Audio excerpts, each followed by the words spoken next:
So one day, a pizza delivery man is out delivering pizzas. But when he shows up to the delivery address, there appears to be no one there. It's just an empty field with a TV tower in it. So he gets out of his car, and then suddenly, 3 people appear, and they've got pew-pews pointed at him. And they grab him, and they lock a collar around his neck. A collar that contains a bomb. And then they hand him a 9-page long handwritten note that tells him they need him to rob a bank for them. And if he doesn't follow these very specific instructions, the bomb will go off, and he'll die.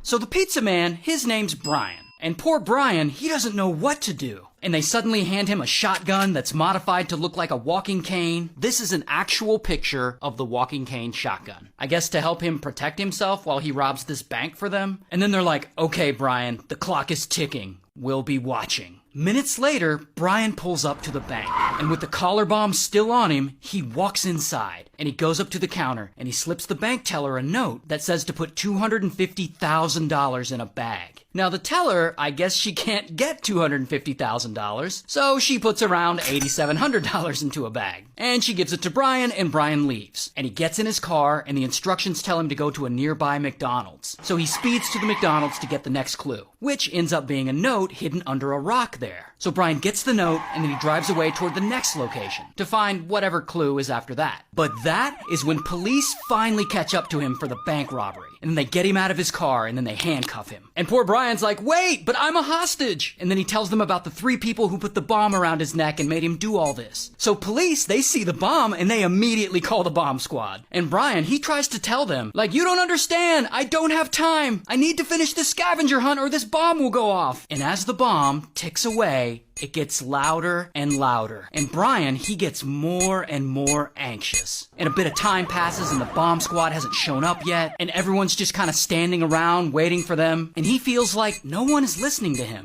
And then suddenly, kaboom! The bomb explodes and Brian is unalived. Now, because this is such an unusual case, the FBI gets involved. And pretty quickly, they get contacted by this guy, William. And William tells them, hey, look, I had nothing to do with any collar bomb, but I know who did. And he tells them that the mastermind behind this whole bank robbery is this other woman who lives in that town. This woman, Marjorie. And then William also tells them that Marjorie had unalived her own boyfriend with poison, and then paid William $2,000 to hide the boyfriend's body in his freezer. Well, now we're getting somewhere. So then the FBI finds the boyfriend's body in William's freezer, and they go and they arrest Marjorie. Now Marjorie, she claims she's innocent in this whole collar bomb thing, but she ends up taking a plea deal for unaliving her boyfriend, and they throw her in prison. So, how did William know that Marjorie was allegedly the mastermind behind the bank heist? Well, unfortunately for the FBI, William can't answer too many questions, because within about a year, he dies from cancer. So they get no more information out of him, which is a bummer for the investigation. But then, about 6 months after getting sent to prison, Marjorie suddenly decides she wants to cooperate with the FBI, thinking maybe they'll lighten her sentence or transfer her to a minimum security prison. So she sits down with the FBI and she admits to them that she was actually involved in the collar bomb plot, and that her former boyfriend, the one she unalived, knew about the collar bomb and he threatened to snitch on her. That's why she says she unalived him and had William put him in the freezer. But then, to make this even more confusing, the FBI suddenly gets a random tip about another guy involved in the bomb plot. This guy, Barnes. Now Barnes, he's already in prison for an unrelated drug charge. So the FBI goes to the prison and they interview him. And he admits that yes, he actually was involved in the collar bomb plot, but he says that William, the guy who died of cancer, was actually the mastermind behind the whole thing, not Marjorie. He says William was really the one who sat down and constructed the whole collar bomb, and he built the shotgun cane thing himself. He was handy like that. So Barnes, he pleads guilty to his involvement in the plot, and he gets 45 years in prison. But then,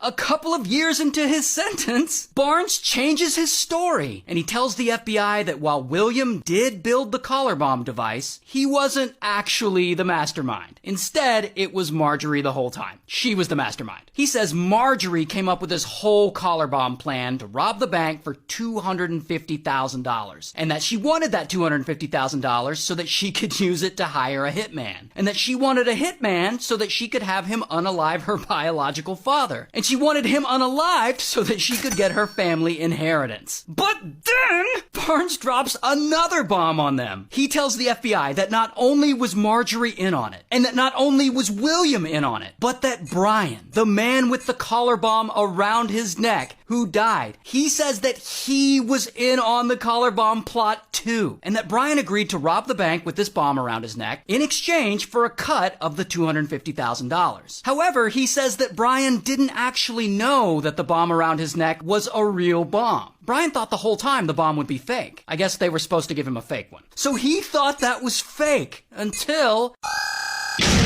it exploded. So anyway, Marjorie finally goes to trial for this, and she's sentenced to life. And here's what she looks like for real. I hope that story wasn't too confusing. Shout out to Pennsylvania.